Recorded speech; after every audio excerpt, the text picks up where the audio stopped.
living room library, but it's just unlikely. I'm scouring my notebook right now to see. He is doing that. And actually, we did see it in the Accelerate Rise game. We saw. Oh, yeah? We saw it twice, but those are. Well, neither of those teams made it. Yeah, they're not here, so. So we maybe not. Who knows? We'll find out. We'll get right into it, though. Band starting off, and again, Rogue on defense, so they get to go first. Any band predictions, Michael? I'm expecting a Jackal here, Parker. So you know Jackal is a very powerful attacking operator with smokes and can detect footprints. He's also widely played by many teams, especially on the more defender-sided maps. Really going to do this? Such as Villa. Really going to say, yeah, I'm expecting a Jackal ban. Right as Jackal is banned? I also expect Glass.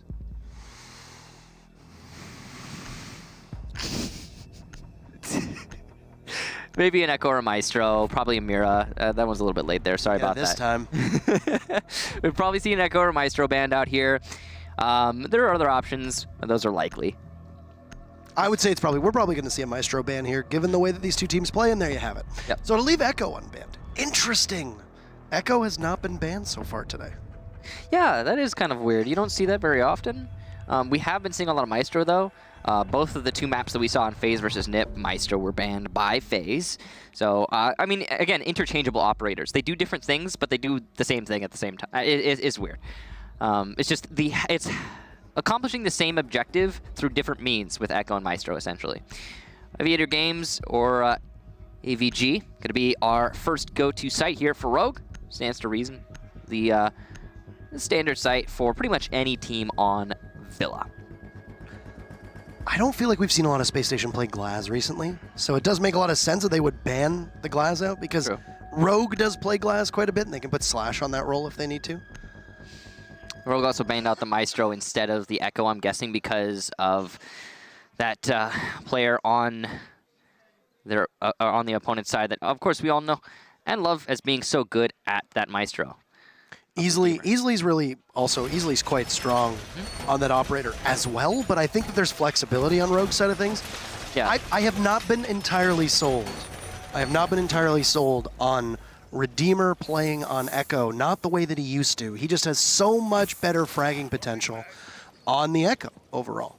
I think between Echo and Maestro, he could probably do both. He hasn't been having the most amazing performance, though, so far. In the regular season, he definitely hasn't been as present as he once was, if I'm being honest. And it's something that they're going to need to, well, Redeemer specifically is going to need to have a little bit more of an improvement on moving forward. But that's not for this immediate moment right here. Right here we have Space Station starting on attack. And this is the tricky thing. So not only are pretty much all of the maps, well, no, sorry, not pretty much, literally all of the maps defender-sided, but also on top of that, Villa is one of the most defender-sided maps outright, which means that Rogue have a substantial advantage going into this first map because they get to start on defense. It's also worth noting that both Rogue and Space Station are pretty, I don't know if I would say emotional teams, but they can be caught off balance and put into a tricky spot, and it's difficult for both of these teams to recover from a match, is basically what I'm trying to say. So if Rogue start this half off by getting 4 rounds in a row, for example, it's going to be a really tricky one for Space Station. That was incredibly clean from Bosco, taking out easily. Exceptional angle play there from the Zofia. That's a quick one. Yep. And a pretty good way to start all things as well, by getting the opening gambit. We're also going to be able to open up those walls. Hard destruction into B. That's going to be able to cut off the rotation between Gun Vault and B itself. Great job to Space Station already establishing that. No impact tricking going to happen. Possibly could have been Easley's job, but since he's gone, he's not going to be able to accomplish that. I've seen Rogue run the Caveira that Vertical has quite, I don't want to say regularly, but on quite a few occasions, and it's not really that much of a surprise. Though it's the second matchup in a row that we've seen Cav come out. Obviously, Cav has seen some changes here. Nerf is the wrong word, in my opinion, by the way. Oh, no. Shutty AK. Oh, he forgot the L. That's okay. So hopefully there's no L for them this time around. You can possibly pick that up depending on what happens between these two teams. But anywho, he's going to lose a Yokai just a little bit senselessly as he shuffles it on into Study. It gets picked away by the Zofia of Bosco, who's still positioned there. She'll put Shuttle in more of just an attacking and fragging role. There's a minute to work with. So not the greatest of timing right now for Space Station, as Shuttle just sees the legs of Bosco, lights it up quite hard, and he gets finished. Great shot from Bosco now to pick up his second kill. Look at Vertical. A massive opportunity for an interrogation here. Maybe he can possibly get back to sight. His position really hasn't been noted. Eclipse can see a body. There you go. Takes out Bosco. Rampy trades him off. Vertical will have to hustle to get back into the site.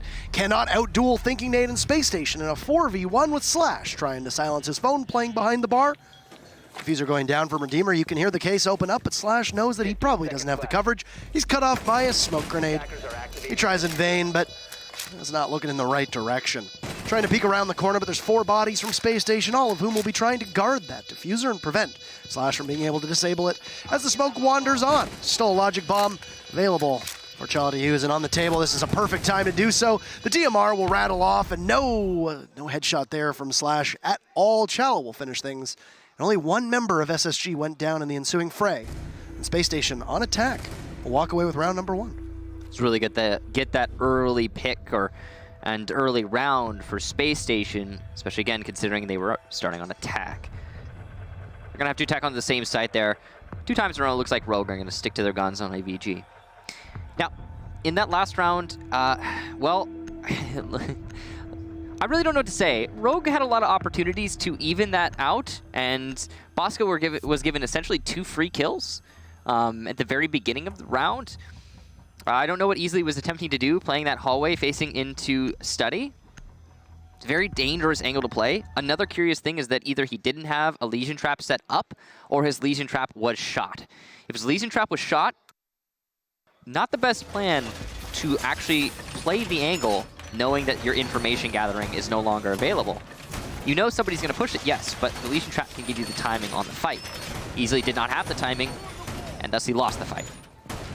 Overall, because he lost that fight, he was not able to impact the wall. And yes, the Habana holes were low enough that they wouldn't have been impacted anyway, but still relevant, as it's a part of the utility that was lost for free. Following that, we saw some really abysmal angle play from some of the Rogue players. And you saw at the end, Slash had no intel at all. He thought players were in gun vault. That means the yokai drones are poorly positioned, if positioned at all. That one yokai drone that was lost in Study, huge. And there's no Valkyrie being played. And so that's pretty substantial. Also no IQ. No IQ. So, I mean, a Valkyrie could be very, very useful. All right. So it's not me. Round number 1 in the books here. And a bit of a brief update just before we get into this. Fnatic have tied it up and will send the second stream to a 3rd map between Reciprocity and Fnatic. That's really impressive. Last time I checked that stream, I think Fnatic were like down 4-1, 4-2, I think it was like 4-1. Yeah, that's when I saw it as well. Yeah, so that's crazy that they managed to bring that back. Got to be an exciting match. Obviously, tilt factor is something that needs to be, I guess, looked upon, but... Something I want to know is, are both Fnatic and Reciprocity running the same skin that everyone else seems to be running? Yeah, this tan camo skin.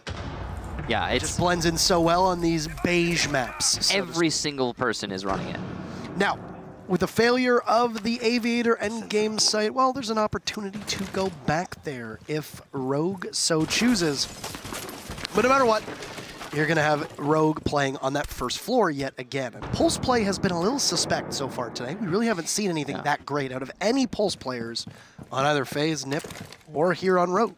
Yeah, I mean, we've seen some C4s from below in the FaZe NiP match, but it wasn't from the Pulse, ever. So, definitely worth noting. I think the one time we did see, or 1 or 2 times that we did see a kill was from the mute, as a matter of fact. Yeah. Whether you have the C4 or whether you have the cardiac sensor, to be able to give that information, Rogue is going to need it. As you have shuttles, yokai drones that were given away a little bit too easily in that very first round. Keep them a bit safer this time. Space Station doesn't really have the tools to be able to find them. Smoke grenades going down, as now Rogue will get a little bit more aggressive and push on up and really rely on Eclipse at this point to be able to give the information to the rest of his team, but he'll be found and spotted by Rampy, one of the strongest players in all of North America. First round of those logic bombs will go off and give the position of Rogue's defenders away. as Space Station looks primed and ready to try to push in towards the site. You see there's a yokai playing over top of the doorway. That'll be able to stop anybody from Space Station who wanders too near. Second kill for Rampy as he dispatches vertical onto the Vigil instead of the Kavera this time around. And phone's still ringing away. Shuttle will take out Rampy and at least calm down the Twitch. As now Shuttle looks for a second kill. He'll fire all the way in to the smoke, but doesn't find anybody. There's Slash picking off Redeemer, and they'll even things out. Not a lot of time to work with Rogue in great position. I'm thinking Nade give his team another advantage. Easily takes one down, but it's a perfect trade. And Shuttle on his yokai drone will have 10 seconds just to stop this plan. He needs to get over there in a hurry, and he's in a great position there. He'll stun, but use both of them. Oh no! Why? Poorly timed. Why? And Chala is going to be able to get this plant down. Shuttle will have to take matters into his own hands and go for two Not kills. penetrable. There's a Claymore in range, and Shuttle will wander on out. A Gumine will give the position of one member of Space Station away, but Shuttle's in such a tough spot. A rogue peek from Chala here will land Shuttle an easy kill. Should be able to get him one, but there's an immense amount of patience. Doesn't take too long. Bosco's there, and just poor timing from Shuttle. He had everything in his power to stop that defuse, and it's a fatal mistake in that round. SSG will take it.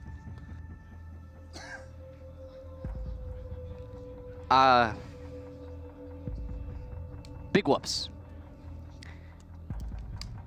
A really big heckin' whoops coming right up. Yeah, that was a huge mistake there from Shuttle for sure, but it wasn't the only reason that Rogue lost that round, of course. The rest of the anchors did get taken out by Space Station. Great coordination.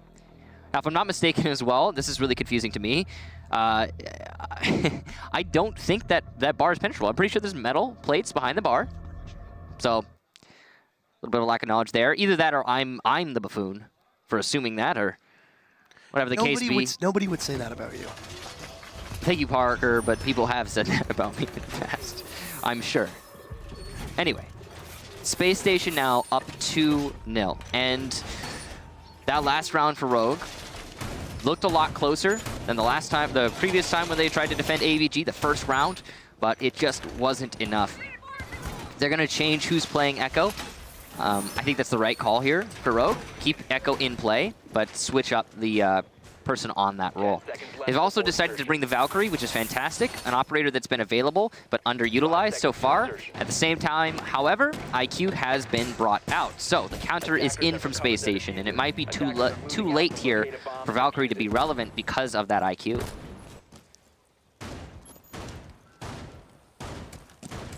I'm trying to think on the few times that we've seen Space Station play here, who exactly inhabits the Jackal role on the team. I mean, Jackal's, I think, one of those operators that many people can play, but usually you put it on your Ashe main. Yeah, I was gonna say, is it Rampy who plays that role? Because I don't know if I've seen Rampy play Jackal. When they ban Ashe, he's a very versatile operator. IQ or I think most people are capable of playing a Jackal too. He's got a really good gun. He's got smokes. Yeah. His gadget is pretty much a self-driving thing. Eclipse with great coordination there with the Valkyrie. I'm gonna take out Chala, likely a camera inside a laundry there to make that call happen. Yeah. I was just trying to think, because I was looking at the bans from Rogue, and I was trying to figure out exactly who's going to be the one to play that Jackal. Interesting here. IQ got buffed. Her gadget sensor is now 20 meters instead of the old 15. Pulse's cardiac sensor is only 9, which means that as Eclipse is on this cardiac sensor, the IQ is able to continuously give this information. And as long as Rampy stays far enough back, Michael, then the Pulse isn't going to know that there's an IQ in play. So all that information will be going in favor of the attackers, leaving Rogue completely blind. There you go. Now Rampy's underneath. Still has this information, but there you go. Off the cardiac sensor, Eclipse will go. We talked about the IQs coming from below many times before on Villa. Not a lot of self-destruction to work with here, but he can still call out the electronics and clear out the roamers potentially downstairs. He is the best tool to use to clear out a Pulse. That Pulse has been spotted by Redeemer. He's in actually a very exposed spot, but he's got the support of the Valkyrie that's vertical. Bosco shuts him down, though. Excellent gunplay from Bosco. Eclipse goes for the C4. It will miss. Broadcasted and easy to dodge there for SSG. Rogue's going to rotate Eclipse over to the main hallway. Shuttle can cover this rotation from above. That's a beautiful setup there. But no one's going to take the bait on Space Station's side. Eclipse gets into a fight and wins it against Rampy, but loses all of his HP in the process. If he possibly tries to rotate on up, though, you're in a great spot now to possibly have thinking he'd be able to get the kill. He almost finishes off easily, but he won't be able to get what little was left of the Echo playing inside of Astronomy. Thinking he looks the wrong way. The UMP of Eclipse is not sufficient. There's barely any time left here, Michael. Only 15 seconds to go, and Easley's in perfect position. He'll finish off Thinking Nade. Redeemer's going to have to walk right in. He'll take the head right off a Shuttle, but he doesn't have a lot of time. He's going to have to stick the plan. He knows he doesn't really have much of a chance. But there's a Yokai drone in play. And Slash as well, to get the final kill needed and give Rogue their very first victory. That was a really good setup there from Rogue, gotta say. I like what they were doing with the roamers downstairs. Not only did those roamers hold their own for quite a long time, but they also linked up with the anchors playing vertically to support each other and allow for Rogue to get some pretty easy free kills. And following that, with the man advantage, Rogue just knew they needed to wait out the round and lock it out. And they did exactly that. We're going to have a tactical timeout, tactical pause from Rogue. Good timing here from Ranger to make it happen. He's going to call out those strats for his team so that they can get underway. Important to note that the coach is not able to talk to the team regularly, except during a tactical timeout. It's a really crucial time for Ranger to relay some strats and information to his team. I'm sure if you read lips, then you know exactly what's going on. Unfortunately, I don't. I think he's saying, hey guys, I know that you're really excited for Game of Thrones to come back, but we got to get through this first and foremost. It's fair. I don't know if you've seen the teasers. Kev, what do you think? You're wearing your shirt says the North Remembers. Are you okay? Do you guys all want the same hoodies? Slash, what size are you? We'll get you some hoodies real quick. I can get some too. It's cold outside. It's supposed to get even colder. It's, what is it, negative something right now? Negative 11? Negative 21 right now. Well, it's negative 11 if you speak European. Yeah. Are you sure? Easley's looking for one. It's not behind his keyboard. Couldn't find it. He couldn't find it. Couldn't find the sweater. Ranger will get on that now that we're out of the tactical pause. He won't need to talk to the team. He can go get it. Okay. Yeah, so no talking to the team, which means easy pickup of the merch. Get them nice and warm, toasty, so they can go outside again. Oh, and we're back. We're back to this, but this time they can't talk to each other. Yeah, they can't talk to each other. You see their mics are up again because not in the middle of a tactical. Do they do same-day delivery in Montreal? I think they do, Parker. I'm actually pretty sure this is one of those cities where like you can get most things same-day delivered. Okay. Yeah. I think I'm not 100% on that one, but I gotta imagine Amazon's pretty prevalent here. Anyway, we're all gonna be going to kitchen. They don't want to go back to AVG. They're afraid of it, and rightfully so. They're more of a Norton team. I don't get that joke. Is that it's like a team joke, a sports joke? 10 seconds I don't get that one. What is it? It's fine. Somebody will understand that reference, and they will enjoy it. Hopefully. Okay. Usually explain. Hopefully one person gets that. No, I'm sure somebody will. I'm sure somebody will. There you go. Rogue going to be, again, going to kitchen. They've got to set up upstairs. Pretty heavy on the roam. Makes sense. Something that you really need to do on Villa. Keep some peripheral control. Interested to see the way that Space Station is going to attack this one. Yeah, I mean, last time they attacked on a trophy, and they tried to clear out the roamers first, right? They failed pretty spectacularly in clearing out the roamers. They did manage to get it done eventually, but they lost too much manpower. Then when attacking the site, they were a little bit off focus, and they came at it from an odd angle. Well, not odd angle, but just angles that were still being easily held by the defenders because there was nothing done by the attackers to disable those angles being played. Space Station just skipped a few steps in their last attack. Here on this site, though, it of course, since it's something they haven't attacked yet, they could show us something new. They've got, I mean, there's lots of utility too, right? They've got the disruption with the Zofia. They've got smokes as well, and Space Station actually utilized smokes exceptionally well on Aviator Gaming, but they didn't really get to do all that much of it on the trophy side of things. I think a lot of it was that, I mean, Chala died so early on that you don't have any backup smokes, and when you might put Redeemer on a Capitao and have somebody else play hard destruction if you put Chala on that role, but they're not really doing that here. I mean, if Space Station were hell-bent on bringing a Jackal, then the Jackal ban from Rogue certainly has upset the way that Space Station have been playing. That is the, looks like the rail of that rifle. We won't have to look at it anymore. That's super high def. Easily is going to be putting some shots into Redeemer's feet as he attempts to push into Laundry. Also be calling out that exact push as the heartbeat is now readily available. Yeah. This is easily very, very close. He's going to lose his wall, and the entire ceiling above him also gone. Logic bombs going off. This is going to be dangerous, dangerous position for the Pulse to find himself in. He's going to survive a lot longer than I would have given him credit for. He needs to survive for a whole extra minute, but all things considered, no pick so far for the attackers. This is a great spot for Rogue to find themselves in. They have lost a little bit of control by Laundry, but that's not the end of the world. And they still have roamers on the top floor to play vertically. Potentially come to a flank using those drop downs later in the round. It's smokes and gas canisters to try and deny the plant, but there's no one in a position to take out Redeemer. Scratch that. We'll see Slash's gas canister do just that. Vertical also takes out Rampy, so we're back to an even man count. Shala corrects that for Space Station, but Shuttle does the same exact thing. And it keeps going back and forth. Bosco upstairs will eliminate Shuttle, trying to answer his phone, leaving just Vertical in a 1 versus 2. Diffuser not being planted just yet. Chala's waiting for cover. Going for it now. He can hear the tap, gets the shot. Vertical goes for one more, but can't land it. Such a close round. Bosco will lock it out, though. Not able to cover his teammate, but gets the refrag, and that's just as valuable. Not really an opportunity there to be able to walk away with both of those frags off of Vertical side of things. You got to feel for him. But it was also just the way that Rogue played early in that round. So many trades back and forth, and you just don't come out ahead. It really just comes down to, at that point, which team is playing closer together, and it ended up being SSG.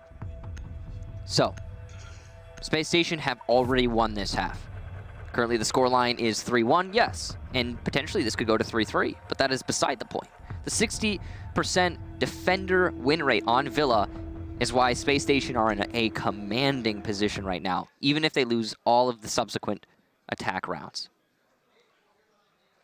They can. Big Redeemer, all the calls there that he needs for the rest of his team to be able to help out. I know that we pay a lot of attention to Bosco, but he's just such a consistent player on LAN. He always shows up, doesn't matter what team he's on. Yeah. Doesn't matter if it's on Elevate, doesn't matter if it's on Obey, doesn't matter if it's on Era. He's always there for his team, and today is no exception. He's able to do so on a variety of roles, but sticking him on the Zofia is good because you give him a little bit of utility and give him lots of fragging power. I'm curious to see Space Station, when they go to defense, they've switched up their roles a little bit. If you remember the one interview that we were able to do with Lycan in the regular season, basically said that Bosco was more comfortable on smoke and the way he was able to control the pacing of the sites. Just Thinking Nade's traditional role, and you move Thinking Nade off of that. I don't know if it really worked all that well for them in the regular season. I still think that Thinking Nade is top tier in that position, though his stats this season have been pretty lackluster. I mean, what was their record? 1-4-2? Yeah, I think so, something like that. Something like that. So Space Station haven't been having, no matter how you look at that, it's a bad season so far for Space Station. 4 draws, it's just, that's crippling. You're losing so many points. Something's got to change at that point, yeah, right? Something's got to change. Yeah. So we'll see. But here in this match, right this minute, they're having a good start to this Villa. I mean, 3 attack rounds, it's very impressive. The only site that was really successful for Rogue was over on Trophy and Statuary. Yeah, and they can't go back there. And they can't go back. Well, they can next round. Yeah, they can't go back there right now. Right, so they have to go somewhere else. Well, Kitchen, I would say, was actually probably closer than Aviator Games. I agree with that. AVG has been a struggle for this team. Right, so why would you, I don't know, I would possibly go back to Kitchen and see what you can do if maybe there's just an assumption among Rogue that they're better primed on this Aviator Games site. I don't know. I'm guessing they're just trying to keep things moving, keep the ball rolling, you know, not get static. I agree with that philosophy, and I think it could potentially work out for Rogue here, but they've already lost a very crucial part of that reinforced wall into A. But they didn't get the wall into B on Space Station's side because Easily is bandit tricking, which is something that we don't see a ton of. He's allowed to bandit trick because Shuttle is watching his flank from the main hallway on Echo. And there you go. They'll finally push Easily off. He'll get spotted and pinned under drone as Bosco just continually gives this information to the rest of his team. And Shuttle finishes off Rampy, though. So this Echo playing in 90 is able to get the opening salvo, so to speak. on to SSG and take out the IQ. So there you go. Rampy on the IQ, off of the Ash, off of the traditional fragging operators that we put him on. And, you know, IQ is as good as any to be able to get the kills needed. Yeah. Fast, good gun, etc. That means the yokai drones are going to be so much more important. Shuttle did just kill his main counter, and with only 40 seconds left, we've got no crouch holes into the site. 2 prone holes, yes, but no crouch holes.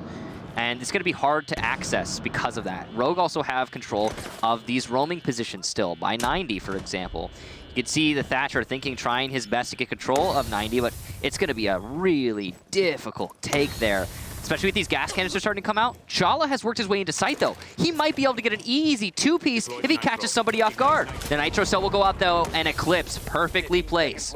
Redeemer will take out Vertical at the same time, and the diffuser's being planted. Where are the yokai drones? They're not available, apparently, and the diffuser will go down. Rogue have somehow lost full control of sight.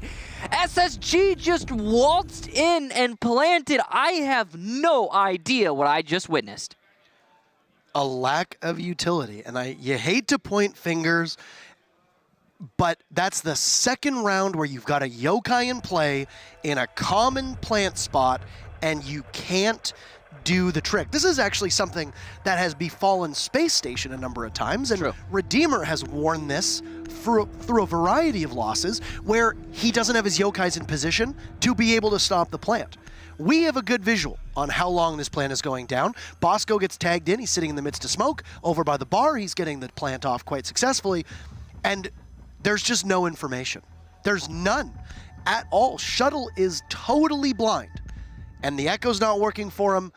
You go with the Legion instead. I think that's a smart choice. Either the comms have fallen off on Rogue's side of things, or you need to put Shuttle on another operator. Because, frankly, you cannot be relying on your yokais to stop the plant when they fail to do so, and you have 2 rounds that are winnable, and you don't win them because you don't have your utility in the right place at the right time.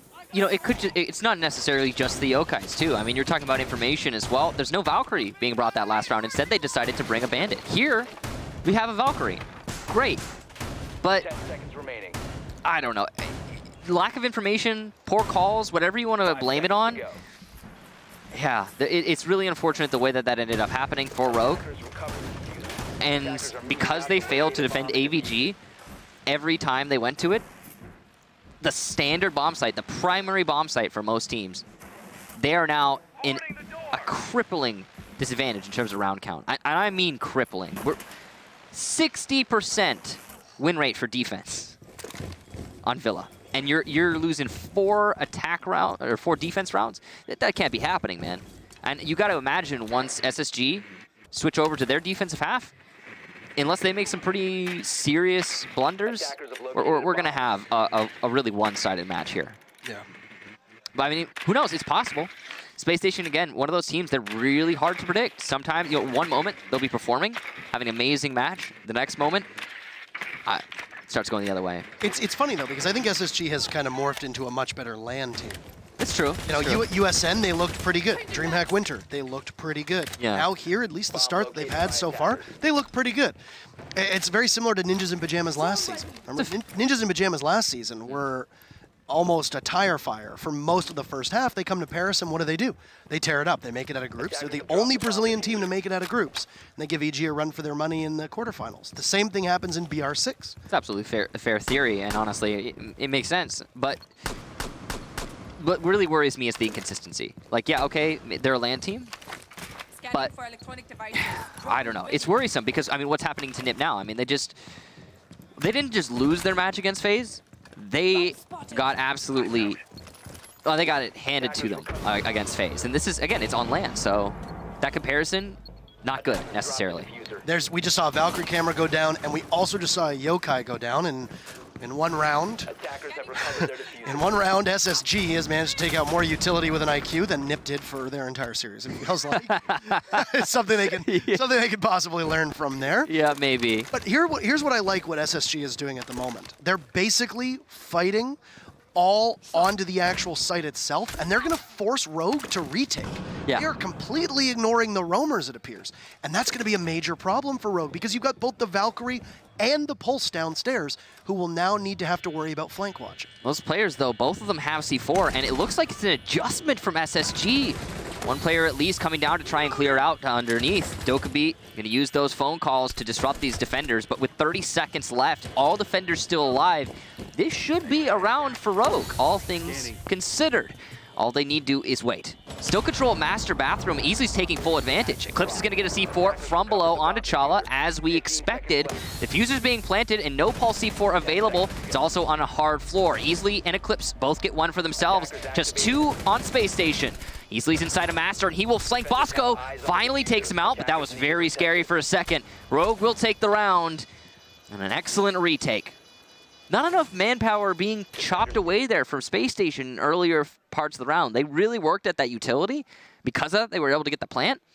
But no picks happening prior to actually pushing into the site that's not great, Parker. It's not great. It's not great. It's not good.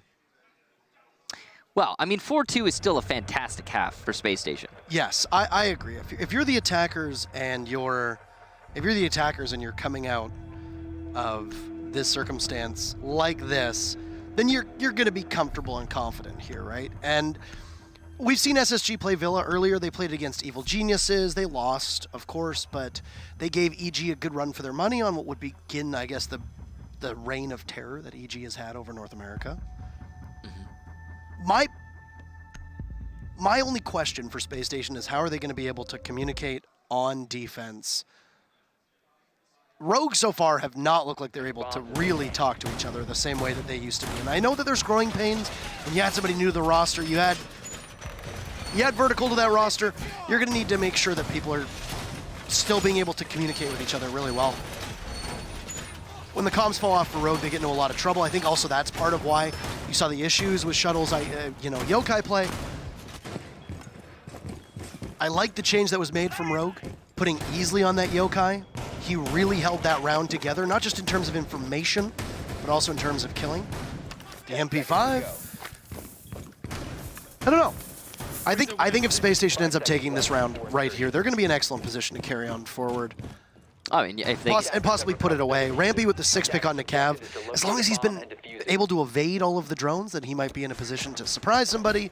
But Rogue doesn't typically entry solo. So that's something where Rampy will need to not just land enough to down 1, but also 2. I mean, I'm sure you guys have noticed that Cav has been played quite a lot so far. I think this is her 3rd time, I would say. All things considered, as far as Cav go, that's a lot. With the new changes. And it's because of the new changes, I think. Again, I don't think it made her more consistent per se, but I think it made her more versatile.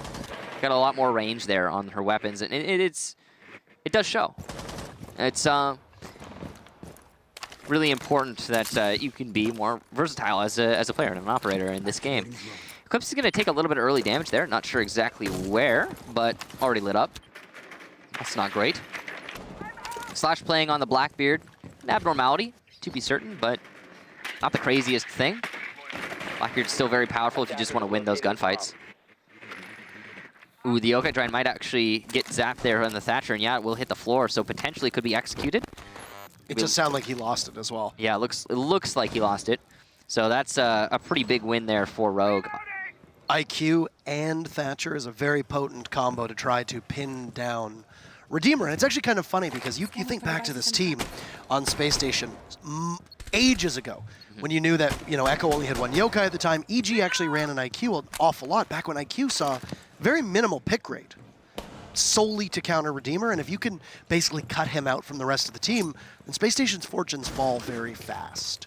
It is certainly something that has crippled SSG in the past. And Shuttle's going to take down Chala. So already a good start here for Rogue, and could be a very successful attacking round, that's for sure. But Thinking Nane's going to refrag onto Easily. It's not over just yet. That's the Maverick gone. Maverick hasn't been seeing a lot of play so far today, but he's a very influential operator here on Villa. He comes on in, and Slash now has control of this classical hallway, as well as 90. There's still mute jammers that they're going to have to deal with here. And only hard destruction, as you noted, was that Maverick. He's gone. Slash will give his position away, but he's just able to do so much damage. It's that Blackbeard. He's going to try to outduel the Caveira, and very low on HP. Slash will have to stop and pull that needle out of his foot. Very, very close. Space Station being able to walk away with a kill onto that Blackbeard, trying to provoke a fight so you can soften up his body and not put yourself in a heads up against that deployable shield. Rogue are flirting right now with the main doors into the site, but they haven't really been able to do all that much. The Caveira looks like she still might be undetected as well, and Rampy just guarding the doorway. There's 2 bodies of Rogue very, very close inside a study.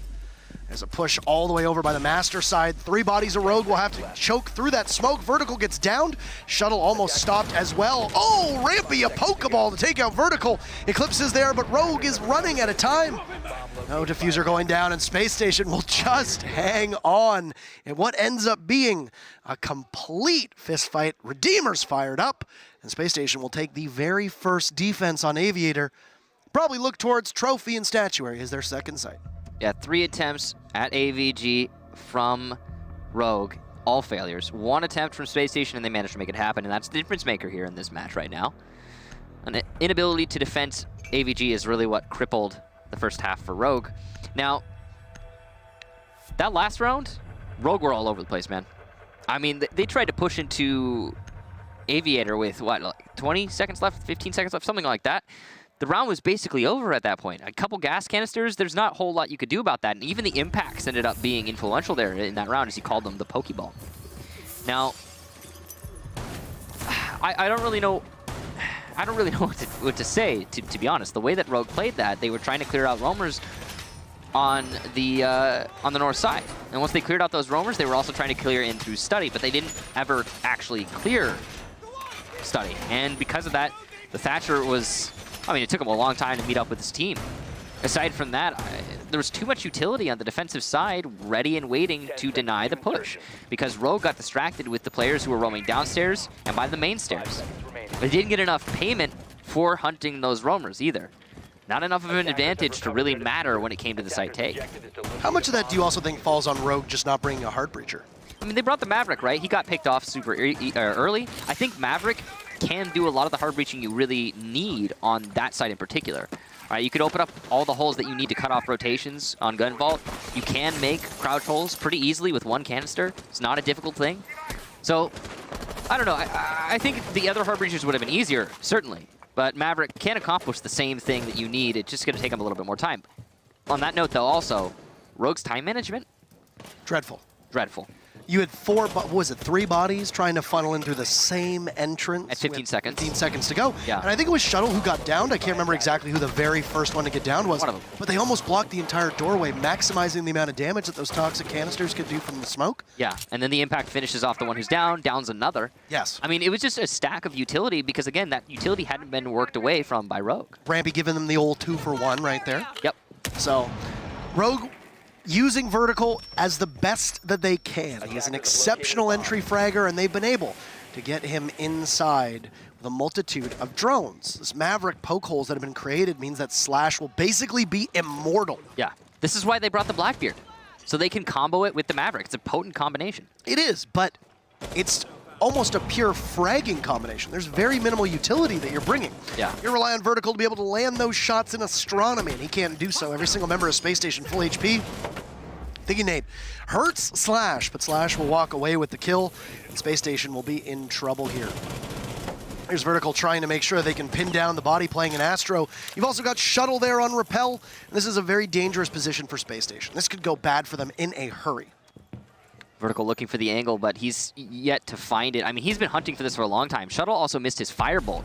And from below, Rampy will get the C4. Why did he get that C4? Because Vert played that angle for a solid 20 to 30 seconds. That is not ideal. Now, Rogue are in a tricky spot. They have a lot of great angles into the site. Blackbeard can still play them, but there's still plenty of anchors to hold this out. You can see that most of Rogue are coming from Master, potentially all coming from Master and the bathroom. Yes, they're all 4. And this is a really linear push from Rogue. It could work out, but it's tricky. And here's the issue again, no hard breach. You're gonna have to funnel through the doorways. There's no soft destruction for you to do here. Chala has not been shaken inside of Astronomy, and there you go. But Slash picks up his second kill on to Bosco, easily tasked with getting that diffuser down. While somebody watches, he's sitting amidst the smoke. It looks to be quite successful. Good coverage from Rogue there as Shuttle picks off Rampy. And Space Station has just Redeemer and Chala left. Make that just Chala's, down goes Redeemer. Chala takes one, but he's got all those poke holes, and there's easily, with the Blackbeard still holding that tight angle. You mentioned it very perfectly. You keep the Blackbeard and the Maverick synergized. That's all it takes. I said it was a lack of utility, but you don't really need utility when you can still get the kills that you need.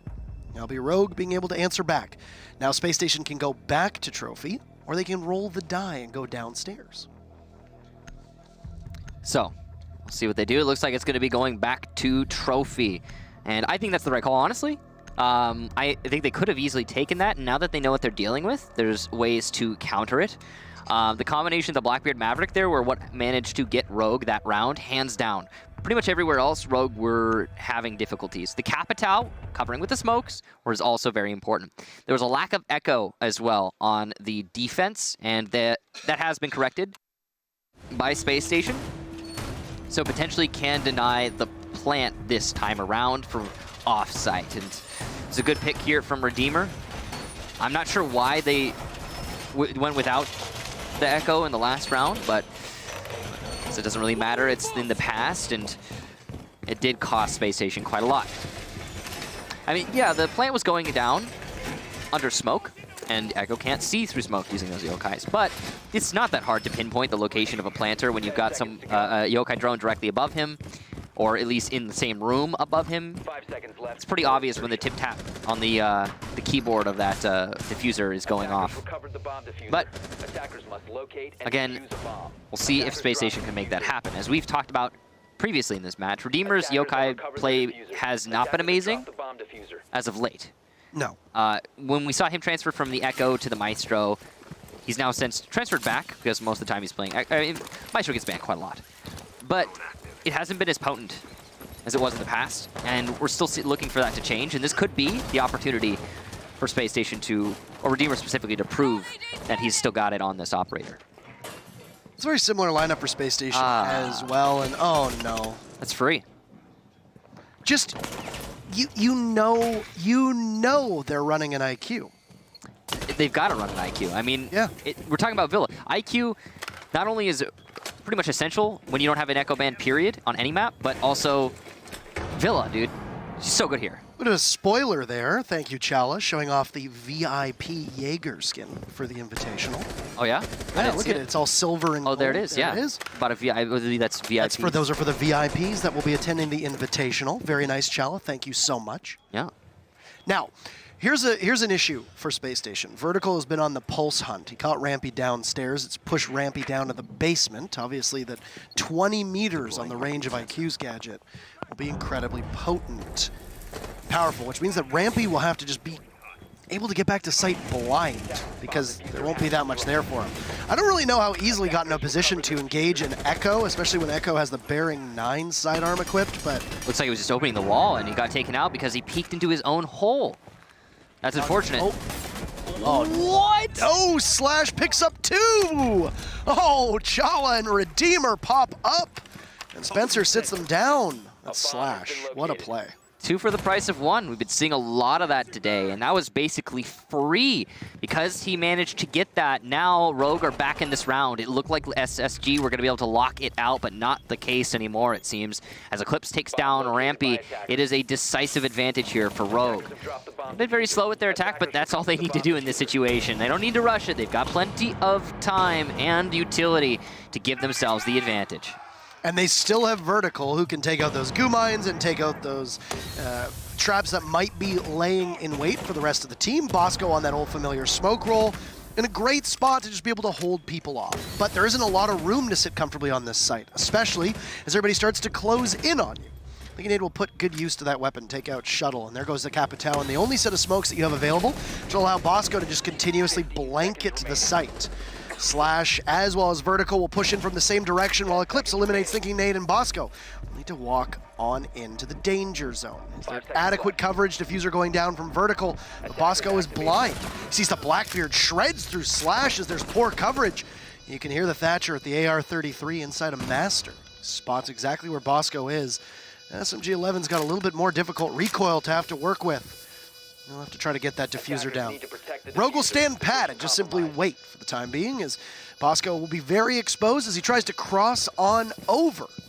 Doesn't really know where anybody is. Obviously there's no yokais available, and you can see that Rogue has fallen even farther back. Bosco pushes on up, and Eclipse knocks him down. Rogue putting together a very good streak here on attack, Michael, as they now have 4 rounds. And that gap between SSG closed almost.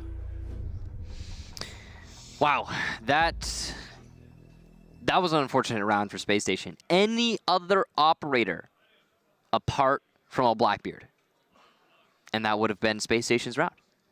They lost 2 to the Blackbeard, who simultaneously lost his shield because Space Station, one of those players, shot the shield. I believe it was Redeemer.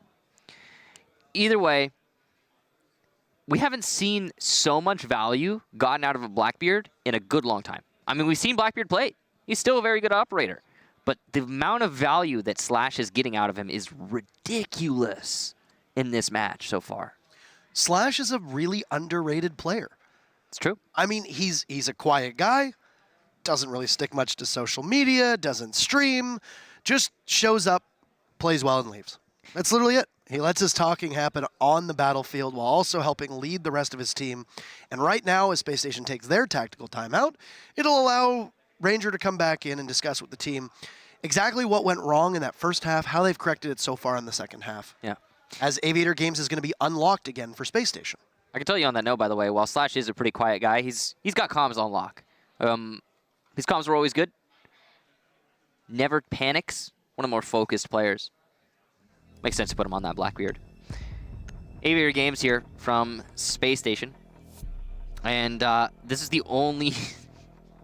This is a weird match so far, because this is the only defense that SSG has managed to win. We've got 3 wins on defense for this match thus far. Just another day of the office for Villa? Yep, totally. So for those of you who are confused, again, I've said it a lot today, but I'll say it again, 60% win rate. Why can I not say that? Win rate? Is that how you say it, Parker? Yes. Thank you. 60% win rate for the defenders on this map. So this is a bit of an abnormal one, to say the least.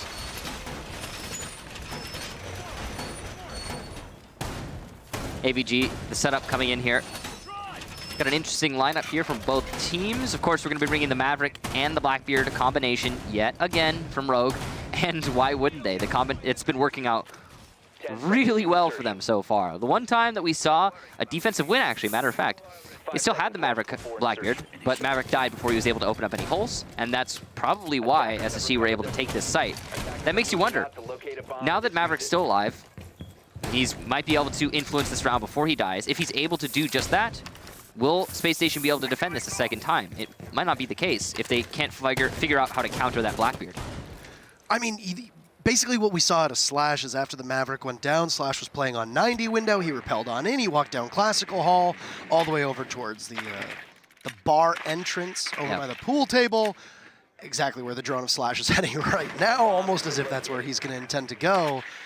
And you got to imagine, there's a number of ways that you can utilize this Maverick-Blackbeard combo. You can poke holes in Vault and basically force the defenders in towards the sites. You can basically use it on the study walls and then just have the Blackbeard sit here, as it looks like that's exactly what we're going to do. These poke holes being created, and Slash will be able to use that face shield so well. Might have been a pre-placed C4 that will go off and it will completely miss. As Slash doesn't have a full field of view. There's a couple bits and fragments of metal there, but he's going to fall off. Those few jammers will have to be dealt with, and well, you got Eclipse and Vertical to take care of that. Gonna need to make more holes than just this. I mean, he's got some control with those holes, but he definitely needs more. Wonder if, yep, there the Maverick's gonna be making his way back, it looks like. Worried about his flank, though, for potentially the run out from B. Well-placed shield there at 90.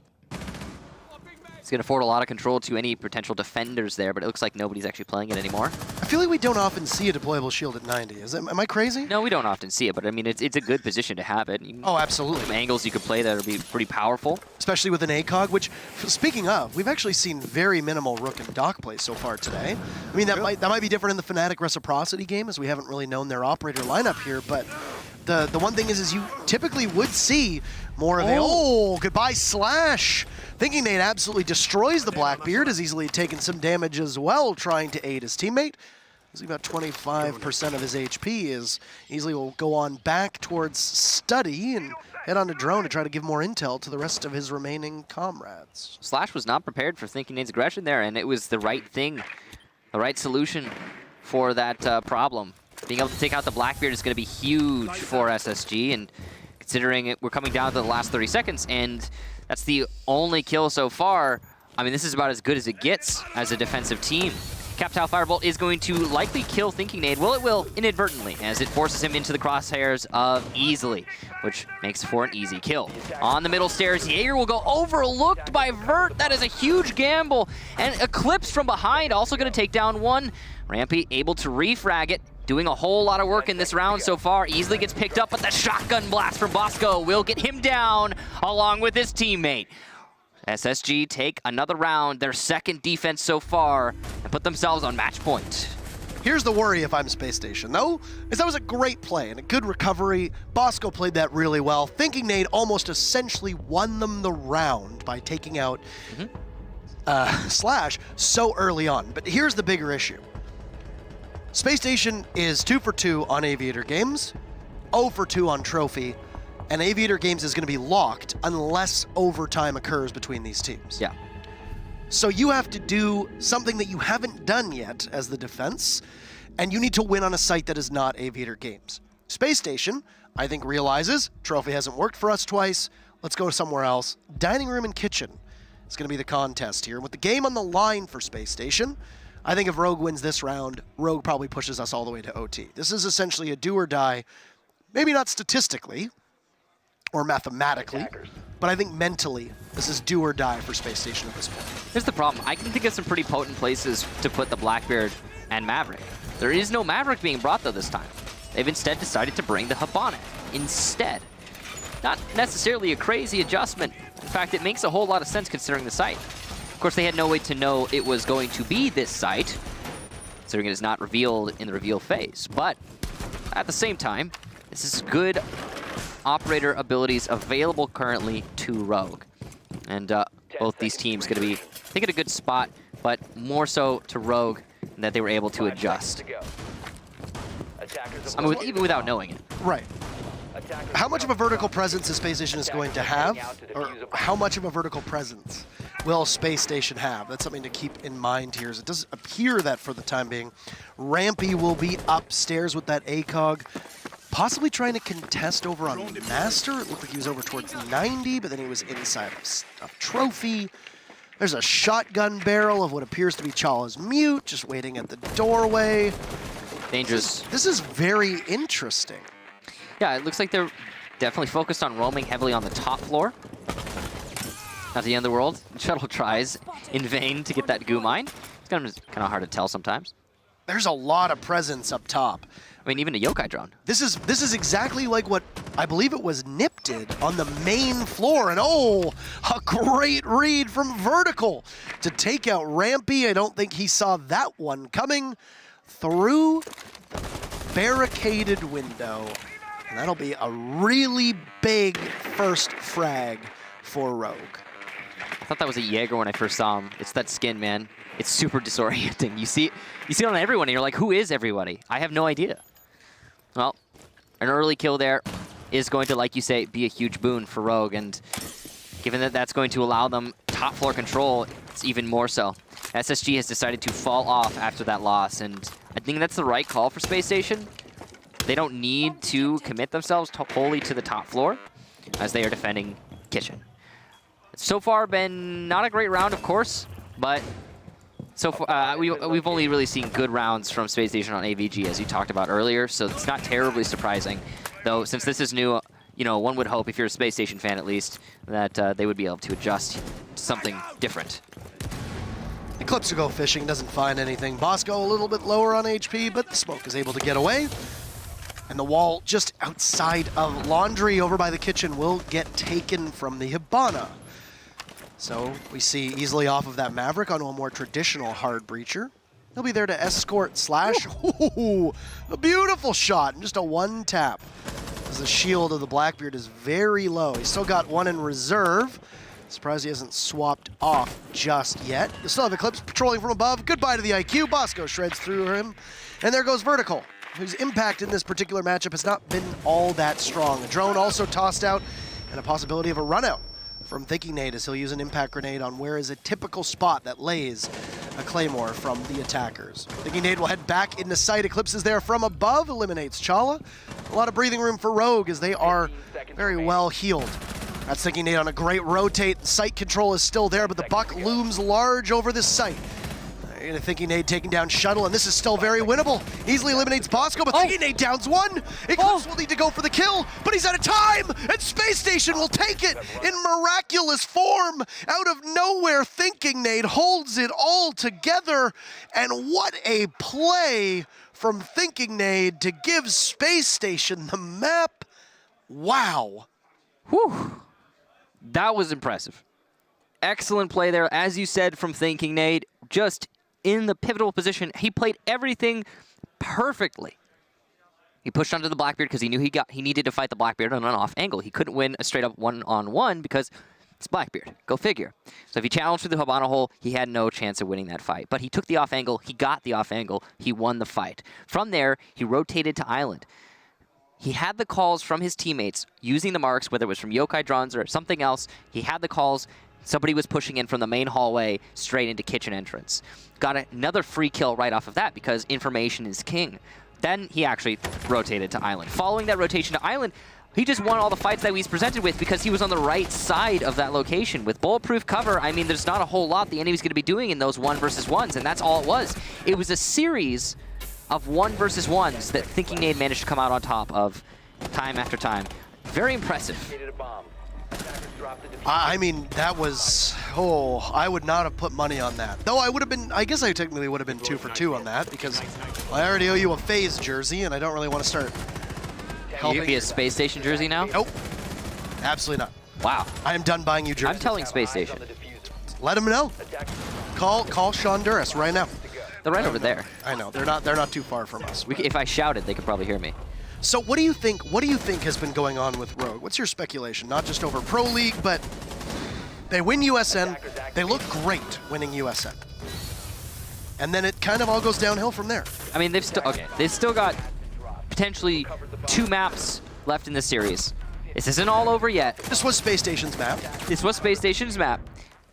But yeah, Rogue has not been nearly as potent as they were in the past. I mean, Rogue, if you look really far back, Rogue was the best team in North America, hands down. Then we saw the Canadian and Young go make their own team, and then it became, CTM kind of took over back, way back. This is early days. And then once CTM took that, tier 1 spot in North America, they, became EG, they kept that ball rolling. Rogue have kind of plateaued a little bit, and it's been a long one, it feels like. And there's been a lot of roster changes because this is not the same team that was way back then. But it doesn't feel like they've been growing as much as they need to keep up with everybody else.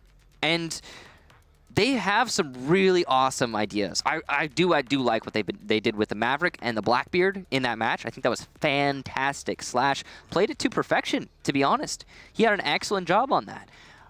But it wasn't enough. And the reason I think is because outside of just that one thing that they were bringing to the field, there wasn't a whole lot. It looked almost as if outside of that, Rogue had nothing going for them on attack. They had a lot of situations where, like, for example, remember when Vertical was playing Ash inside of the master bedroom or bathroom? He was trying to challenge Astro. He spent a solid 30 to 40 seconds on that doorway. And because of that, I believe it was Rampy who was able to get underneath and C4 him from below because he was stuck on that position, just waiting, trying to take the fight. The Capitao also missed his bolt. So, yeah, we've got a cool Maverick Blackbeard strategy going on, but everything else is falling apart at the same time. Basic strategies like Capitaoing behind Astro Desk are not working.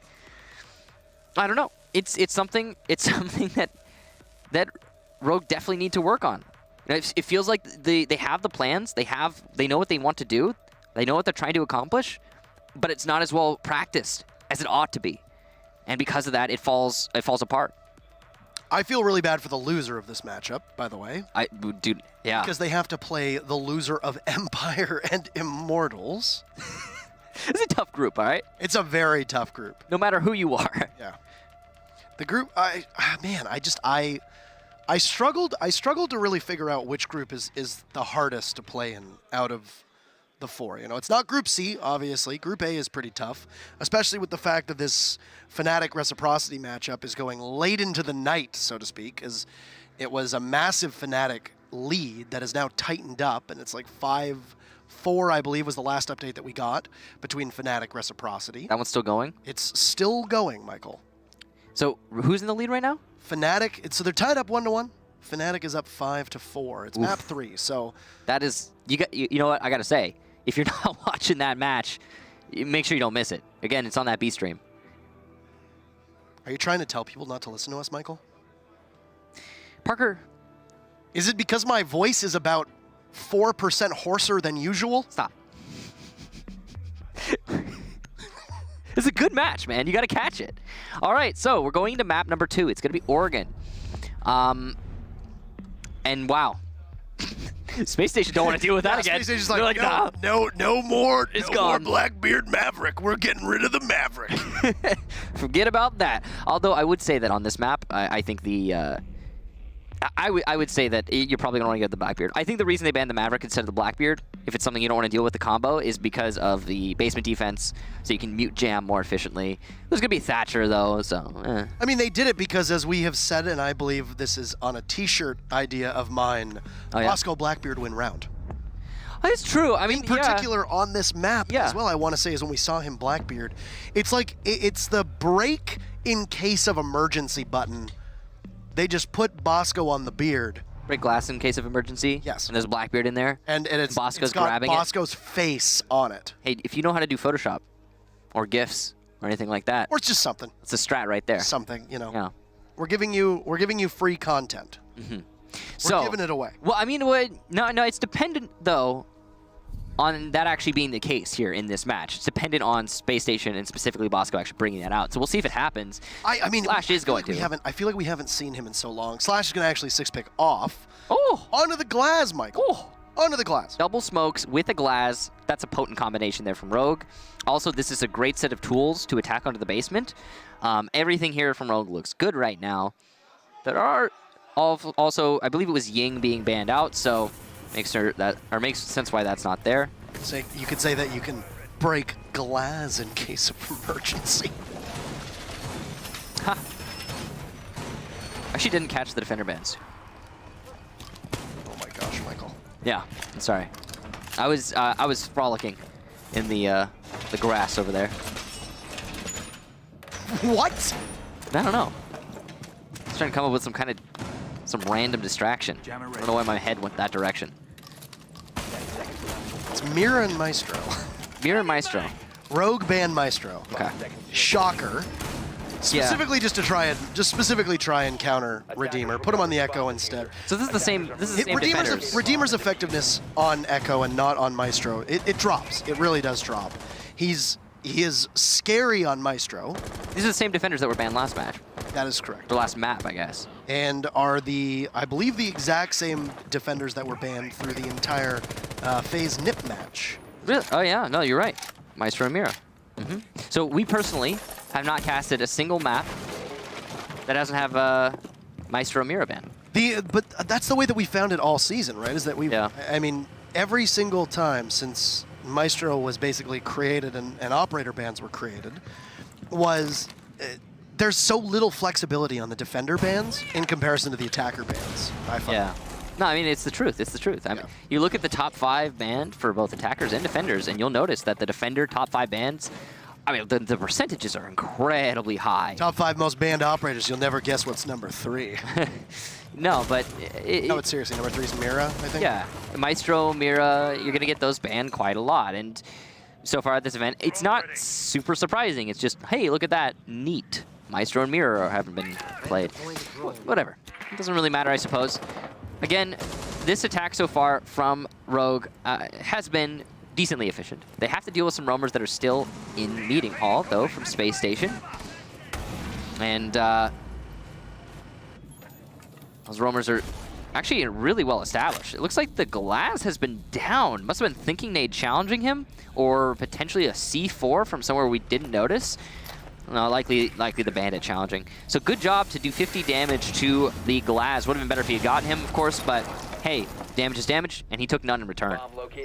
He'll pick up the Glass, no problem, and then be able to move on from there. Using Eclipse on that Thermite, they're able to open up the side wall and now look all the way down in towards the half wall down. In Closet, it is often referred to as... Now keep in mind that you don't have a Mira, so you can't really play inside of that closet, but you also don't have a Maestro, so you can't even put an Evil Eye up there. Yeah. I would imagine that you've likely got Chala bringing the bulletproof camera and putting it down on that wall, but I don't know. I mean, the wall is bandited, so no, actually, that you can't do that. Yeah. I mean, overall, the setup here from SSG is going to leave them very vulnerable to Rogue's utility, and they're set up very well, and by they, I mean Rogue. They've got all the utility being dumped in. There's only 30 seconds left, so they're trying to go for it. Redeemer wins a fight he shouldn't have against Vertical, who is well aware of his position. The Glass is covering, but the C4 is something he couldn't account for. The second one will get that kill, but that's 2 C4 for 1 kill. Glass hasn't managed to make anything happen in this round so far. Bosco is just playing with him, and now Glass will be forced to go for a plant with no time left. He is fully committed. Shala denies it, and that's it. There's no time for the attackers to either kill all the defenders or get the diffuser planted. The round is just over, just like that. Because Rogue spent too much time clearing out the west side of the building. They left themselves only about 30 seconds left to push into the site once they got the drop open.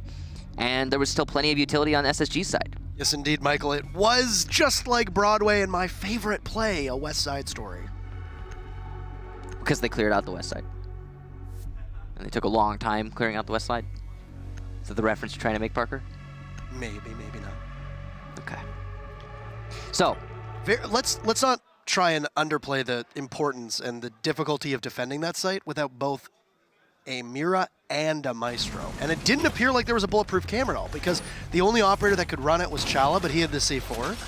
So that was Space Station relying on 2 things. Number 1, long enough of a hold upstairs in Meeting Hall, which worked out well. You took quite a bit of HP off of the Glass. You saw that Rogue struggled to flush out Meeting Hall. And number 2, Redeemer keeping those Yokais available, because that was all you had for intel. 2 Yokai drones. And the C4s. The C4s, both of them landed. Dude, listen, these are professional players and they practice those C4 tosses. They go into custom matches and they practice. But it is still really hard to land that C4. Through the wall, avoiding the shelf, landing the C4 there is a difficult task. And again, you have to have that throw down pat to make it every time. So impressively done there from SSG. Because of that, there was not really much that Rogue could have done, I guess, to counter. They had a lot of good utility to make it happen. I don't know if it was used properly. I mean, the Glass was not in a great spot. He also did not accomplish anything. I don't know if you noticed, but Glass didn't land. I don't think he landed any shots at all. And following that, the Capital Firebolts did not deny any utility being used, which is one of the things that it's really they're meant for, making it so you can't get C4'd. You can get those Capital Firebolts real deep, and you can cut off the angles that people will throw the C4 from. But not the case for either of those 2 pieces of utility from the attackers, and because of that, yeah, it wasn't that difficult for SSG to get those C4s out, and calling off the Yokai drones, like you said. Here we go, though. Easy clear into the generator, and the wall will be opened, looks like with no contest. So interesting that you won't have any presence whatsoever on that wall. Also, a Yokai of Redeemer being spotted. This is a good opportunity. Get in there. Slash. There you go. It's gone. You got it. Say goodbye to the Yokai. Oh, man. Rogue so swift on this execute. They have lots of control, but they will be stopped, at least temporarily, by the toxic canister of Bosco. Right now on the razor's edge with generator wall opened up, heading all the way into bunks. It's a good position as well for Slash to just sit and wait. He's been able to use that caliber-based destruction of Glaz's DMR to see all the way to the rotate. That stops storms from both the kids' side towards the big dorms. The counter to this generator push is the smoke canisters. And oh, what is this push from Vertical? He gets shut down. Slash will refrag though because of the long angle he opened up earlier. Chala from below will take out Eclipse using those holes that were pre-established from SSG. The attack has been blunted but not completely halted. Some damage done to both players, Rampy and Easily, but he goes down to Thinking Nade, also coming right up those white stairs. Slash challenging inside a generator. Shuttle also trying to challenge the same angle, but again, those holes from below, really hard to contest right now. Chala is the one playing that angle just inside of Classroom. And meanwhile, there's 3 defenders in the site. Slash takes some damage, pistol out. He can't win the fight against Rampy. Shuttle goes for his own fight, but will lose it against Thinking Nade. A really easy hold there for SSG as they stacked up on that generator push. That was going so well for Rogue, too. Everything looked to be falling into pieces, and then it just fell to pieces. I screwed up. I know what you meant, Parker. Falling into place. Falling into place, and then it fell into pieces. And then it fell to pieces. I know what you meant. You know what I did, Michael? I mashed the idioms. I thought that was my thing, Parker. Yeah, but I did it, okay? Imitation is the most sincere form of flattery. I'm half the way towards a ponytail. He's stealing my thing. Half the way towards a ponytail? Yeah, man. No, dude, you got years to growing that hair out. Just a bit of a brief update here. We are currently on the Bravo channel. Right now, Fnatic up 6-5 in their 3rd map. This could be over, and the Aussies could be looking to square off against FaZe Clan tomorrow. We're just a couple minutes away. Don't be fooled by the fact that we are now on map 2 of our 2nd match over here on the main channel, and that first match is still going strong. Reciprocity Fnatic is definitely one that you're gonna want to watch the entirety of, and if you've missed the first 2 maps, I would recommend maybe swing watching from the beginning. Them, you know? Yeah, TiVo them. Exactly. So, okay, that last round. Rogue, yeah, they were set up really well to clear into generator. They had that wall open. They had control, but it was a trap. The gas canisters, the yokai drones, the C4s, there were people playing below with pre-opened murder holes inside a classroom and then the kitchen hallway. Overall, everything from Space Station was set up to hold the generator push. As soon as they heard the thermite charge, they were like, oh yes, please, push generator, and SSG were ready. We actually have an update for you just 10 seconds ago. In keeping with the Australian theme, the Australian team of Fnatic prevailing over Team Reciprocity, and it will be FaZe Clan versus Fnatic tomorrow, and Ninjas in Pajamas versus Team Reciprocity. The winner of FaZe Fnatic goes out of the group stages to the playoffs, and the loser of Reciprocity NIP goes home. Wow. Very well done to Fnatic. And I'm sure Reciprocity not feeling so great about that one. But again, they still have that chance because of the loser bracket. So it's not over yet for anybody. And I can't wait to see that Fnatic FaZe match. That's going to be an exciting one. Yeah. All things considered. But speaking of exciting, Michael, we have quite the thrill ride ahead of us, and 3 levels of it as it's Tower. Yep. Being defended here, one of the rare split levels that we actually see played, largely because Oregon doesn't really have a suitable 3rd bomb site. Yeah, so you have to go to either here or kitchen, and a lot of teams will just go to tower. And it looks like it's tripping up Rogue. So the death of an attacking team on tower, the attackers just lingering outside. That is the worst thing that you can do while attacking tower. And thus far, that is what Rogue has done. And we just hit the half-round mark, so...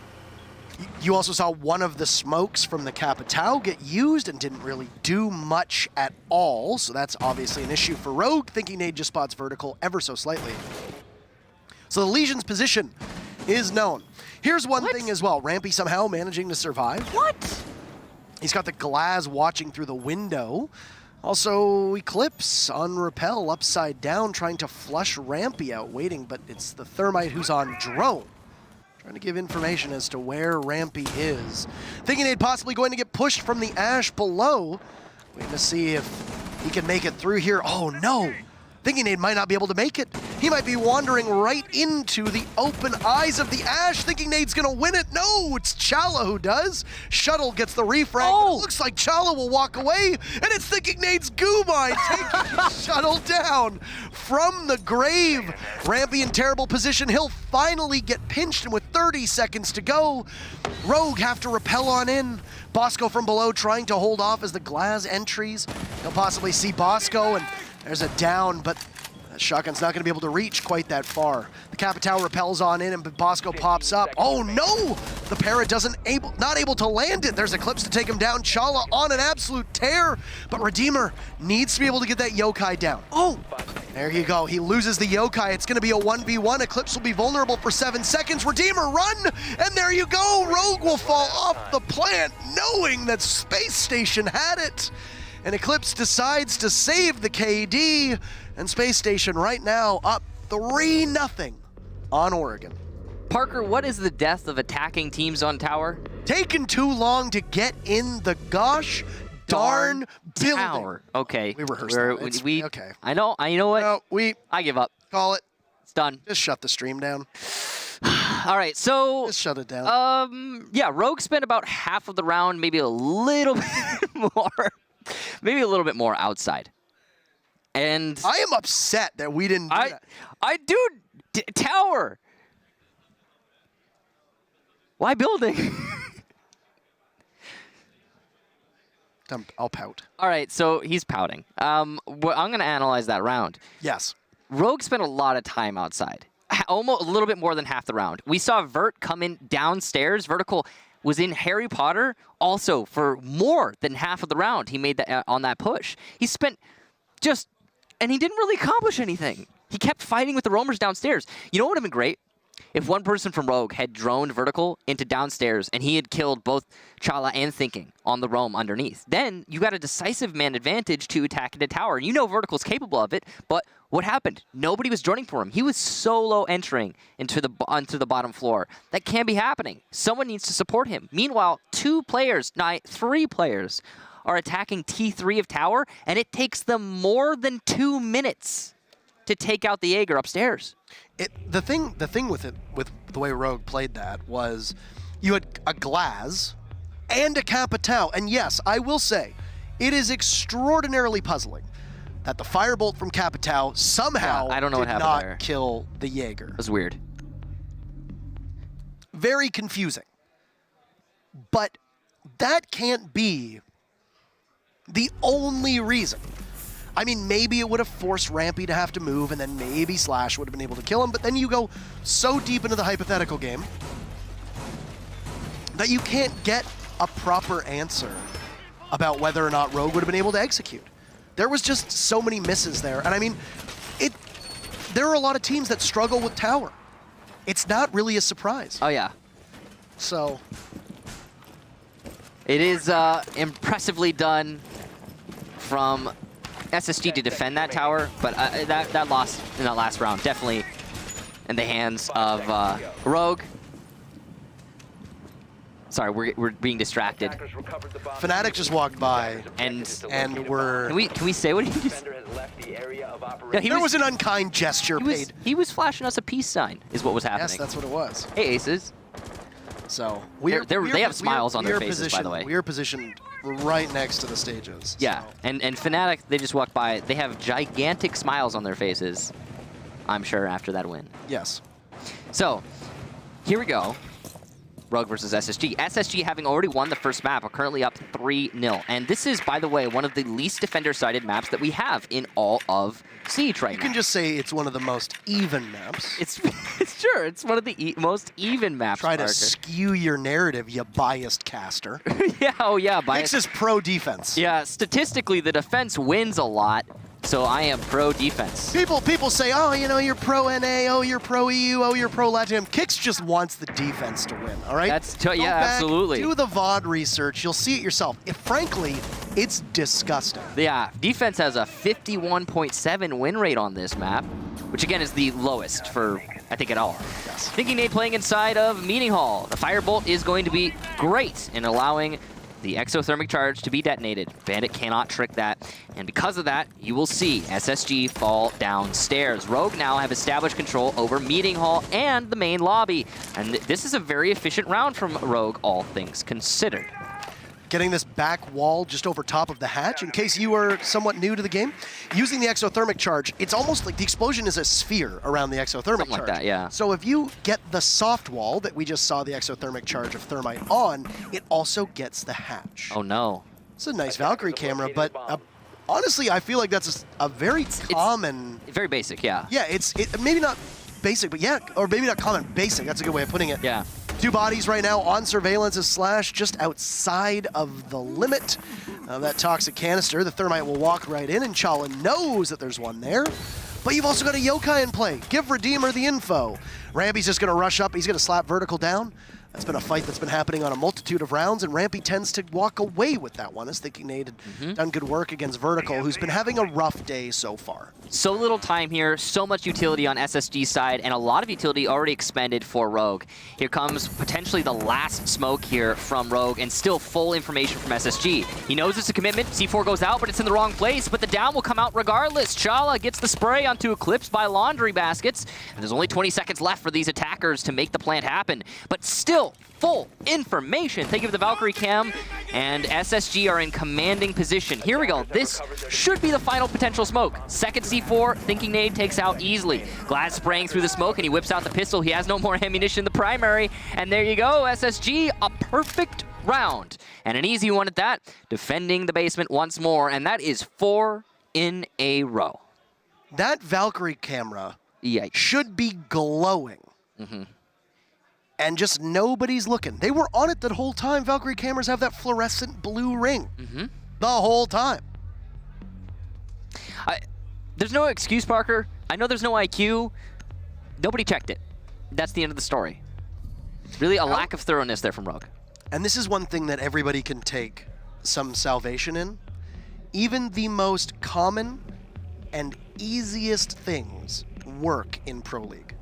Yeah, we were talking about that earlier. Remember when we saw the spawn peak in FaZe versus NiP, and NiP were losing so hard on Villa. And so I believe, I want to say it was Psycho who went for it, but Julio. It was Julio, thank you. Julio went for the run out on the balcony on Villa. You know the one I'm talking about, the pretty basic run out onto the outside of Master. And he tried to get a spawn kill because his team was losing really heavily, and he wanted to bring it back. And yeah, it's a really brain-dead play. That is the description of that play. It's the same thing as like some of these cameras that you will see is like, that's pretty obvious. But because this is such a high level of play, this is the highest level of play, technically, with the Invitational. It's the pinnacle of CG sports. You're sometimes going to get away with the really basic stuff. So it's not a crazy thing to see happen, and it certainly worked there for SSG. I don't know though. I'm more just disappointed that nobody checked the corner, man. I don't even. Oh man. I don't even know. Like, it's there. You should see it. Somebody should check the corner. Nobody did. But the one beautiful part was that I think the marks finally came out in the final 10 seconds onto the glass.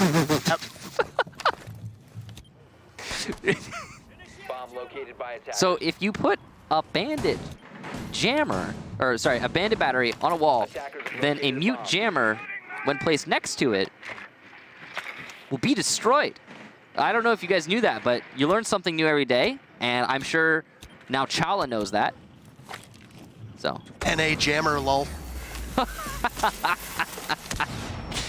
exothermic charge will be successful into generator. And now, the roamers downstairs for SSG are going to be very important. Again, this is the same way that Rogue is attacking the same way they did the first time they went here, and SSG is defending the same way that the first time they went here. So, I mean, the setup here from SSG is perfect to defend against this attack from Rogue, and it's very likely we'll see a similar result, potentially a 5-0, but with full stacks on both sides, it's anyone's game still. I know we joke about that, but that mute jammer actually could be really consequential. Yeah. that might have just been a massive blow to SSG. It's true. It's true. Rogue are about 10 seconds slower than they were on their execute on this site in particular last time around. And well, would you look at that? No, Slash, that is not a toxic canister. That's just a piece of electrical wire attached to the outlet above you. I would imagine that we're going to have some great vertical play from Space Station, very similar to what we saw last time, and allow Rogue to just walk right in. I don't know if I'd say that Rogue got baited last time, but SSG countered it was a trap. effectively. It's definitely a trap. And you've got C4s, you've got at least 2 of them, if Chal and Thinking Nate are both holding the dual nitro cells. And there you go, thank you very much. And the execute will go off.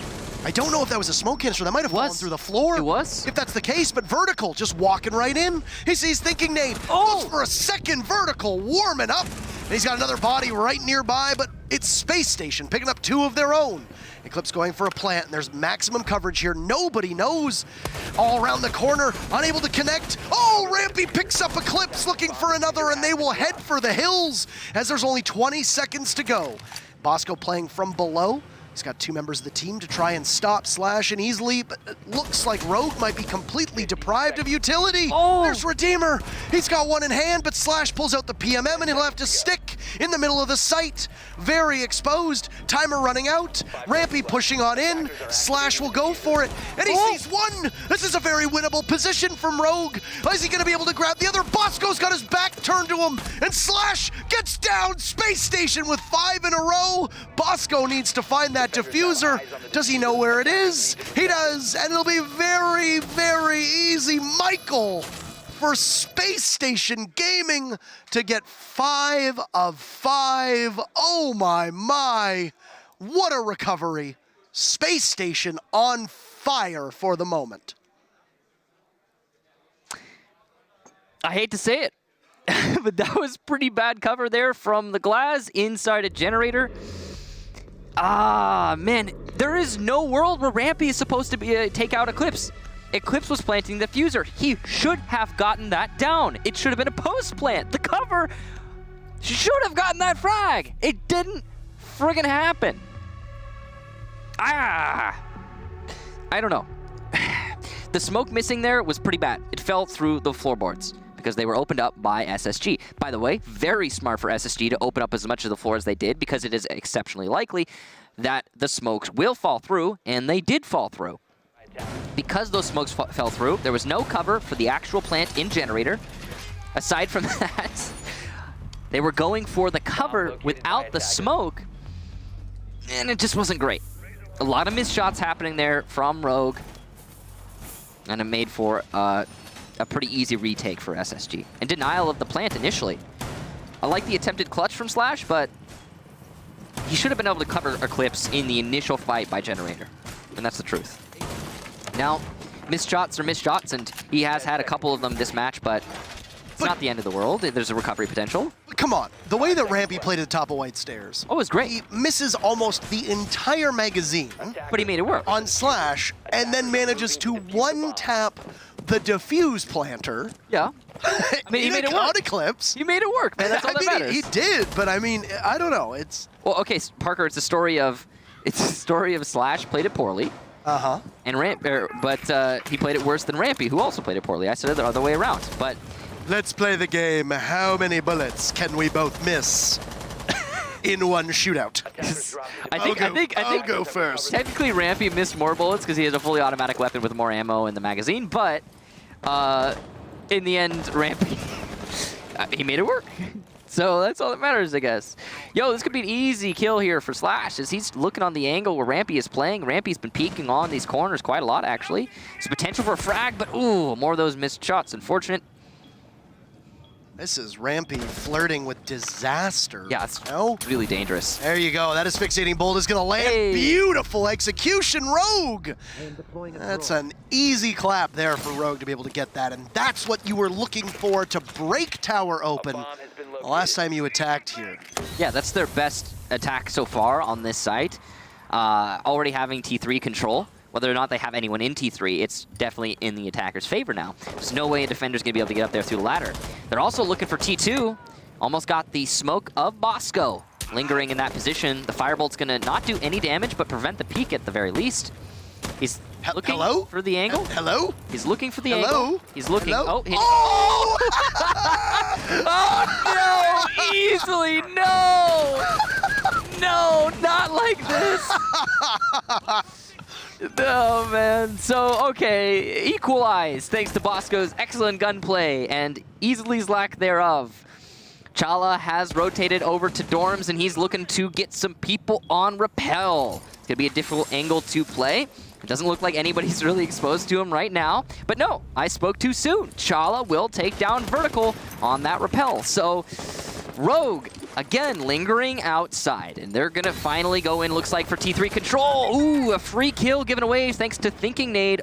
Definitely going for too aggressive of a play. Bosco also going to lose some HP to Shuttle, who has isolated him in this corner of tower. But Redeemer from the main stairs is going to eliminate Slash as he repels in. There's still plenty of time. Because of that, Shuttle's able to come from behind. Bosco, though, still alive and will refrag his teammate, putting this into a 1-on-2. But it's T3 control for Eclipse. He's going to give it up, though, pushing his way into the site. There's potentially still a Yokai drone above him. There's no Yokai being played, but information is information. C4 goes out, but it misses thanks to the sandbags. On T3 tower is Bosco, who loses the fight to Eclipse, who just ADS's mid-sprint. This is a crazy situation, but Eclipse is still going to lose it because Chala is inside of meeting. Oh, I don't know what's going on anymore, Parker. How? It was all over the place. How does that Capitao just get slapped off the earth? Like, if I'm being honest with you, like you're hitting the front of the face mask. That looked like it was the respirator aspect of the smoke headgear. I don't know. And then Bosco just turned around and brat. I believe was the if we're doing gun nuts, a brat. I can't do a brat. There you go. That was Bosco turns around and is like, no, thank you, see you later.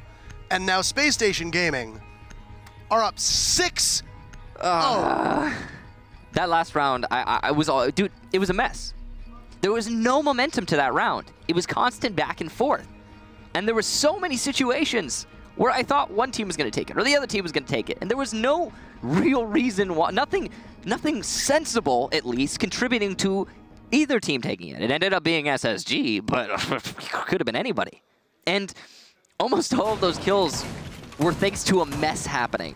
I mean, there was the one you were talking about between Easley and Bosco, where Easley misses a lot, and then Bosco doesn't. So there are going to be a lot of people who are going to, say things like esports ready and stuff like that in the chat. But there's something worth noting here, is that your visual hitbox is not the same as your actual hitbox. So from our perspective, it looked like the gunshot was hitting like the respirator mask, which is not part of the part of your body. Yeah, it's very similar to when Maestro's lying prone and somebody will light up his backpack, or Lion when he was played, you'd light up his backpack. I mean, it doesn't do any damage because it's, If you look far enough back, all of these different things used to be part of the hitbox, but that's in the past. I mean, Blitz used to be able to headshot him by hitting his earmuffs. Yeah, it's the same thing for Jaeger and Bandit. You're going to get your bell rung if somebody grazes your head with a bullet and it hits your earmuff. That's going to hurt. It's not going to kill you. Yeah, so the hitboxes now are real, person-sized. Yes. So all of the stuff you're wearing, the gear, technically shouldn't be part of the hitbox. So you can shoot like the mask parts of the SAS operators that protrude from their face, and it's not a headshot because it's not actually their head. So I think that's what was happening, and then Bosco turned around, and as I said, it just he's dead. So Space Station will move on to attack. They'll bring an interesting strategy here. Go for soft destruction up top. Yeah, obviously it's going to be a dorms defense. And I think if you're Rogue, you got to do that, right? You got to go for a dorms defense. You don't want to go for laundry supply room on that main floor or on that bottom floor. It's too predictable. It's very difficult to defend, especially with the absence of both a Mira and a Maestro. You might only have one shot here. That's it. You got to be perfect for the rest of this contest. And well, yeah. I mean, on match point, this is tricky. You can see that Rogue aren't established as much underneath as what we saw from SSG when SSG defended the same site, but they do have the pulse downstairs. So there's definitely still vertical play being brought by Rogue. It's just not as heavy. The pulse is going to be a very useful tool in this location. You can see vertical is going to be the one to cover pulse from Meeting Hall. Very important right now that Rogue doesn't lose their very first player on site, because if you lose one on site, then Space Station have the tools to cut you down, and this, being a dorms take, is the hardest, one of the hardest sites it's up there. Retake in the entire game. So, good start, vertical with one, takes out Rampy, immediately heads for master bedroom, rotates all the way on over, vertical grab a second. Chala takes out Slashug, but A great refrag from Rogue as Space Station will now scramble. There's still plenty of time left for both of these teams to throw the round away. Redeemer will be hot on the case of this Jaeger who's just around the corner. Redeemer, you can't shoot through a reinforcement, and Vertical will take his 3rd kill. There's Eclipse to shut down the ace, and Bosco will be just hung out to dry, quite literally. He'll prime a frag grenade, it'll drop on down, gets eaten by an ADS. Try in vain as much as you can, you know somebody's there, but it's Vertical with a 4K coming alive, and at least putting the brooms back in the closet as Rogue will finally grab a round. It's taken quite a long time, but here they are. Yeah, so not a 7-0. Would have been the second 7-0 we've seen today if it were to happen, but not the case here. Good to see from Rogue. They could potentially bring it all the way back. Of course, they're just going to need to win 6 in a row, including that one we just witnessed. Easy. Easy. Yeah, Easy. I mean, we just saw it from SSG. That means that, of course, Rogue can do it as well. The saddest part for Rogue fans right now, and if you bear with me here as there's some very upsetting music in the background, is that Oregon is not a map that has 3 You're right. defendable sites. Yeah. The throw clear was for theatrical effect, Michael. Okay. You can win dorms, you can win laundry supply, but by and large, you're really not winning tower and kitchen. At least not twice. I mean, unless you're Space Station. Yeah. It's also worth noting that Rogue have not been a fan of Oregon so far this season. Through the regular Pro League season and the qualifiers to the 6 Invitational, they've banned Oregon 5 times. They played it once, and they lost it once. So it's definitely not... This is definitely not a great spot for Rogue to find themselves in. On the other hand, for SSG, it's actually a similar story. This is curious because SSG apparently have banned it 11 times. That's ridiculous. That's Dark Zero numbers. And they've played it 3 times. Banned it 11 times, played it 3 times. They've won twice and lost once. So, I don't know. This is definitely not a map for either team, for sure. This is Rogue's map. So, they're the ones who brought us here, but clearly it's not working out so well so far. Here's one of the biggest issues that Space Station has had both in Pro League and in the qualifiers to get here. Because let's not forget, Space Station were one of the teams that literally grinded their way through the gauntlet of pain and suffering to grab a spot at the Invitational. Is that what we're calling the qualifiers? Well, I mean, it's trademarked now. Okay. So, one thing that Space Station has always struggled with is closing out games. It's true, yeah. The final 2 to 3 rounds of every match that SSG is in, they just forget how to play. And where are they right now? It's 6-1. They should be able to lock this out, but they lose this round, they lose the next. I think Rogue has a massive swing of momentum. Yeah. And there's a high probability that we end up going to a 3rd map. As crazy as it might seem, based on historic precedent with SSG, that's what happened. I think if there's any team that's going to let us go to a 3rd map in this situation, it's SSG. Oh, absolutely. If there's any team. But it's worth noting, Echo is, if I'm not mistaken, not banned. And there's a dock instead of an Echo being brought by Rogue on a basement defense. And that's a lot of utility, just not there for Rogue. You can see they're playing shuttle on the tower, and it makes sense that it's going to be Doc here, but at the same time, you know, there's other options to rotate for that Echo, and he could be so very useful here, especially in the dying seconds of the round. Now you also got Thinking Nade's EMP to be able to try and determine where exactly these Valkyrie cameras are. We see that one is over by the casing that Slash is currently sitting by. There's another one inside that destroyed cabinet that Chala was looking exactly at, and then there's another 3rd Valkyrie camera over by that laundry plant right here. Yeah. So there you go. You have maximum coverage.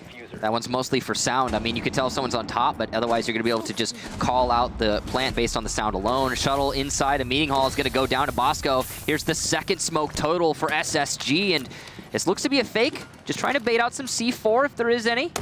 And there it is. Great bait from SSG. And going for another one, but the smoke canisters are going to force them to plant by laundry baskets. The smoke canisters are not in a position to make this happen, but the flank from Meeting Hall. Vertical almost gets 3, and yes, he does! What a round from Vert, leaving just Redeemer. He's in a post plant as Slashug takes out Chala, though. Again, it's Redeemer in the 1 versus 3. He's got 2 enemies that are exceptionally lit, and he's going to see one of them. That's the Valkyrie. Cubs goes down. Last 2 on 1 bullet worth of HP. And he knows he has full information on the fuse plant, but it's not going to be called out. Oh no, Slash is sticking it, and Vertical gets another one. That's 4 for him in the round. And Slashug will get the disable. Rogue put 2 together. I hold in my hand the strat book from Ranger himself that says, How to Mount a Comeback on Oregon by going Rogue GG. Step 1, have Vertical get a 4K. That's it. That's the whole book. That's 2 for him, right? That's 2 4Ks in 2 rounds. So Vertical's having a good half, huh? I'd say. I mean, you get 8 kills in 2 rounds? Yeah. Yeah, I think you're doing all right. Yeah, certainly. I think that's it. I mean, at some point I'm going to have to give this book back to Ranger. But for the time being, you can keep it. I mean, I went up to him before the match and I said, hey, is there anything that you want us to maybe point out or anything to keep in mind? And he says, you gotta check out our Oregon strat. And I was like, all right, let me see it. By attackers. And there it is. Yep. There it is. We did see it. But now here's the tricky thing. We're going to the off-site now. It's going to be Tower. The question is, can Rogue make Tower work the same way SSG did the first time they went here?